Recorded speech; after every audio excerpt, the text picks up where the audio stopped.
ನೋಡು, ನಿಮ್ಮ ಮನೆಯಿಂದ ನಾವು ಒಂದು ಹೆಣ್ಣು ತಂದಿದ್ದೀವಿ, ನಮ್ಮ ಮನೆಯಿಂದ ಒಂದು ಹೆಣ್ಣು ಕೊಟ್ಟಿದ್ದೀವಿ, ಅಷ್ಟು ಸಾಕು. ಇದನ್ನು ಮುಂದುವರ್ಸೋದು ಬೇಡ.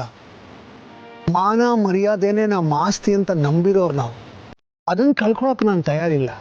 ದಯವಿಟ್ಟು ನನ್ನ ಮಗಳನ್ನ ಮರ್ತು ಬಿಡು. ನೋಡು, ಹಾಗಂತ ನಿನ್ನ ಮೇಲೆ ನನಗೇನೋ ಬೇಜಾರಿದೆ ಅಂತ ಅನ್ಕೋಬೇಡ. ನೀನು ನಿಮ್ಮಣ್ಣ ಗೌತಮ್ ದಿವಾನ್ ಹಾಗೇನೆ ಒಳ್ಳೆ ಮನಸ್ಸಿರುವಂಥ ವ್ಯಕ್ತಿ. ನೀನು ಯಾವಾಗಲೂ ಹೇಳ್ತಿದ್ಯಲ್ಲ, ನನಗೆ ಕನ್ನಡ ಬರೋದಿಲ್ಲ, ಕನ್ನಡದಲ್ಲಿ ನಾನು ವೀಕು ಅಂತ. ಈಗ ಹೇಳ್ತೀನಿ ಕೇಳು, ನೀನು ಕನ್ನಡದಲ್ಲಿ ವೀಕ್ ಆದ್ರೇನು? ಕನ್ನಡಿ ಅಂತ ಮನಸ್ಸು ನಿಂದು. ಕನ್ನಡ ಕೇಳೋದಿಕ್ಕೆ ಎಷ್ಟು ಹಿತವಾಗಿರುತ್ತೋ, ಆಡೋದಿಕ್ಕೆ ಎಷ್ಟು ಸಿಹಿಯಾಗಿರುತ್ತೋ, ಹಾಗೆ ನಿನ್ನ ಮನಸ್ಸು ಕೂಡ. ಆದರೆ ನೀ ಮಾಡಿದ ಒಂದೇ ಒಂದು ತಪ್ಪು, ನನ್ನ ಮಗಳನ್ನ ಪ್ರೀತಿ ಮಾಡಿದ್ದು. ಅದು ಮಾಡಬಾರ್ದಾಗಿತ್ತು.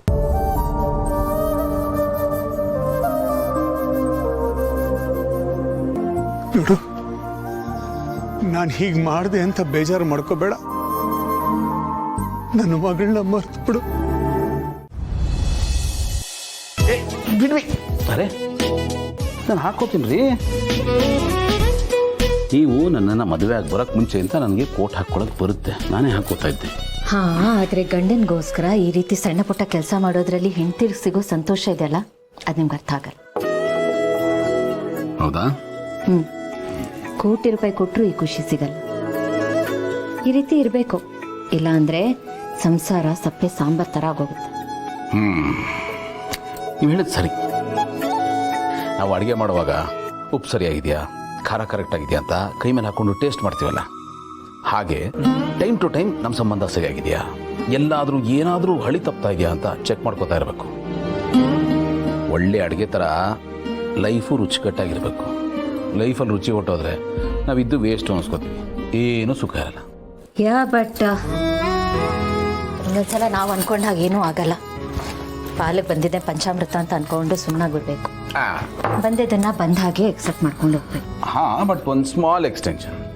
ನಮ್ಮ ಪಾಲಿಗೆ ಬರದೇ ಇರೋದನ್ನು ನಾವು ಪಂಚಾಮೃತ ಅಂತ ಅನ್ಕೋಬೇಕು. ಯಾಕೆ ಗೊತ್ತಾ, ಕೆಲವು ಸತಿ ನಾವೇನೋ ಕಳ್ಕೊಂಬಿಟ್ಟಿರ್ತೀವಿ, ಅಥವಾ ಅನಿವಾರ್ಯಕ್ಕೆ ಸಿಕ್ಕಿ ನಾವು ಅದನ್ನು ಬಿಟ್ಕೊಟ್ಬಿಟ್ಟಿರ್ತೀವಿ. ಆ ಕ್ಷಣಕ್ಕೆ ನಮಗೆ ನೋವಾಗ್ಬೋದು, ಸಂಕಟ ಆಗ್ಬೋದು, ಬಟ್ ನಮ್ಮ ಒಳ್ಳೇದಕ್ಕೆ ಆಗಿರುತ್ತೆ. ಸೊ ಪಾಲಿಗೆ ಬರದೇ ಇರೋದು ಪಂಚಾಮೃತನೇ. ನ್ಯೂ ಕೋಟ್ ಡೈರಿ ಬರೀತಿರಲ್ಲ, ನೋಟ್ ಮಾಡ್ಕೊಳ್ಳಿ. ಖಂಡಿತ. ಈಗ ಲೇಟ್ ಆಗ್ತಿದೆ, ಆಫೀಸ್ಗೆ ಹೋಗಿ. ಅದು ಏನಾದರೂ ಸ್ಫೂರ್ತಿ ಕೊಟ್ಟರೆ ಹೋಗ್ಬೋದು. ನನ್ನಿಂದ ಸ್ಫೂರ್ತಿನ? ನೀವು ಏನಾದರೂ ಪ್ರೀತಿಯಿಂದ ಕೊಟ್ಟರೆ ನಾವು ಸಂತೋಷವಾಗಿ ಆಫೀಸ್ಗೆ ಹೋಗ್ತೀವಪ್ಪ. ಸರಿ ಬಿಡಿ, ನಾನು ಆಫೀಸ್ಗೆ ಹೋಗಲ್ಲ.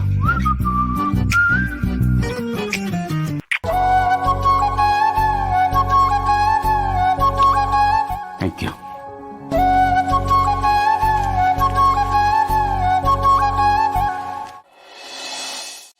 ಯಾವುದಕ್ಕೂ ನಮಗೆ ಚಮ್ಮಕ್ ಚೆಲ್ಲೋ ರೆಡಿ ಆಗಿದ್ದಾಳ ಅಂತ ಕೇಳ್ಬಿಡೋಣ.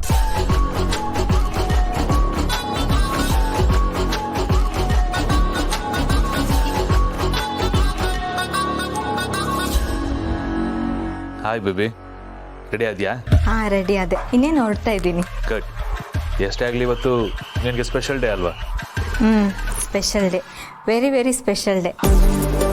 ಕೊನೆಗೂ ನಾನು ಆಸೆ ಪಟ್ಟಿದ್ದು ಸಿಗ್ತಾ ಇದೆ ಅಲ್ವಾ. ಆ್ಯಕ್ಚುಲಿ ಕಾರೇನು ನನಗೆ ಹೊಸದಲ್ಲ, ಬಟ್ ನಿಮ್ಮಿಂದ ನನಗೆ ಗಿಫ್ಟ್ ಸಿಗ್ತಾ ಇದೆಯಲ್ಲ, ಅದು ತುಂಬ ಸ್ಪೆಷಲ್. ನನಗೂ ಅಷ್ಟೇ ಬೇಬಿ, ನಿನಗೆ ಗಿಫ್ಟ್ ಕೊಡಿಸ್ತಾ ಇದ್ದೀನಲ್ಲ ಅನ್ನೋದೇ ದೊಡ್ಡ ಖುಷಿ. ಬೇಬಿ, ಅದಕ್ಕಿಂತ ಇನ್ನೊಂದು ಖುಷಿ ಏನು ಗೊತ್ತಾ?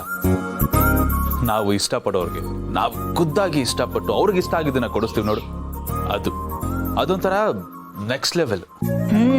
ಬಟ್ ನಂಗೆ ಬೇಜಾರು ಏನು ಗೊತ್ತಾ, ನಾನು ನಿಮಗೇನು ಕೊಡಿಸ್ಲಿಲ್ವಲ್ಲ ಅಂತ. ಇಟ್ಸ್ ಓಕೆ ಬೇಬಿ, ನನಗೆ ನೀನಂತ ಚಿನ್ನದ ಗಣಿನೇ ಸಿಕ್ಕಿದೆಯಲ್ಲ, ಅದೇ ದೊಡ್ಡ ಗಿಫ್ಟ್. ಹೌದಾ? ಎಸ್ ಬೇಬಿ, ನಾನು ಈ ಮಾತನ್ನ ಬರೀ ಬಾಯಿಂದ ಹೇಳ್ತಾ ಇಲ್ಲ, ಮನಸ್ಸಿಂದ ಹೇಳ್ತಾ ಇದ್ದೀನಿ. ನೀನಂದ್ರೆ ನನಗಷ್ಟಿಷ್ಟ. ನನಗೂ ಅಷ್ಟೇ, ನೀವಂದರೆ ತುಂಬ ಇಷ್ಟ. ಓಕೆ ಬೇಬಿ, ಹೊರಡ್ತಾ ಇದ್ದೀನಿ, ನಾನೇ ಪಿಕ್ ಮಾಡ್ತೀನಿ. ಈಗಲೇ ಹೊರಡ್ತೀನಿ.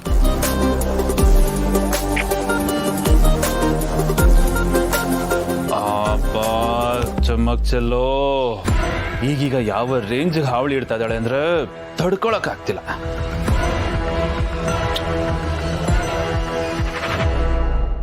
I mean after long time ಅಲ್ಲ, ಸೊ ಹಾಗೆ ಅವ್ರನ್ನ ಮೀಟ್ ಮಾಡಿ ಸ್ವಲ್ಪ ಟೈಮ್ ಸ್ಪೆಂಡ್ ಮಾಡ್ಕೊಂಬರೋಣ ಅಂತ ಹೋಗ್ತಾ ಇದ್ದೀನಿ. ನೀನೇನು ಅಂತ ನನಗೆ ಗೊತ್ತಿಲ್ವಾ? ನನ್ನ ಹತ್ರನೇ ಸುಳ್ಳು ಹೇಳ್ತಾ ಇದೀಯಾ?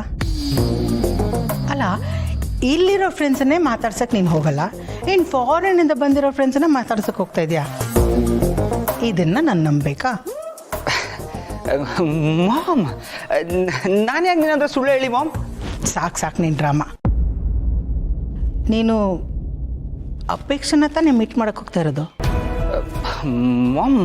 ಮಾಮ್ ಅದು ನೋಡ್ಬಾರ್ದಾ, ಈಗಿರೋ ಪರಿಸ್ಥಿತಿಯಲ್ಲಿ ನೀನು ಅಪೇಕ್ಷೆನ ಮೀಟ್ ಮಾಡೋದು ಮಾತಾಡೋದು ಜಾಸ್ತಿ ಇಟ್ಕೋಬೇಡ.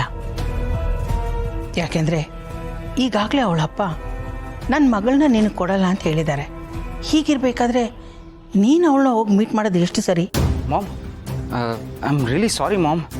ಅದೇನು ಅಂದರೆ ನಾನು ಅಪೇಕ್ಷೆ ಅವ್ರನ್ನ ಮೀಟ್ ಮಾಡಿ ತುಂಬಾ ದಿನಗಳಾಗೋಯ್ತು ಮಾಮ್.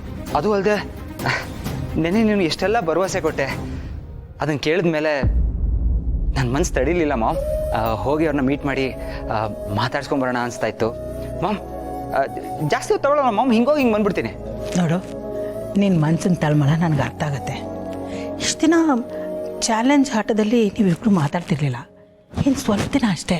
ಒಂದು ಸಲ ನಿಮ್ಮ ಮದುವೆ ಮಾತುಕತೆ ಮುಗಿದ್ಮೇಲೆ ನಿಮ್ಮನ್ನು ಹಿಡಿಯೋರು ಯಾರು? ಆಮೇಲೆ ನಿಮ್ಮದೇ ರಾಜ್ಯಭಾರ.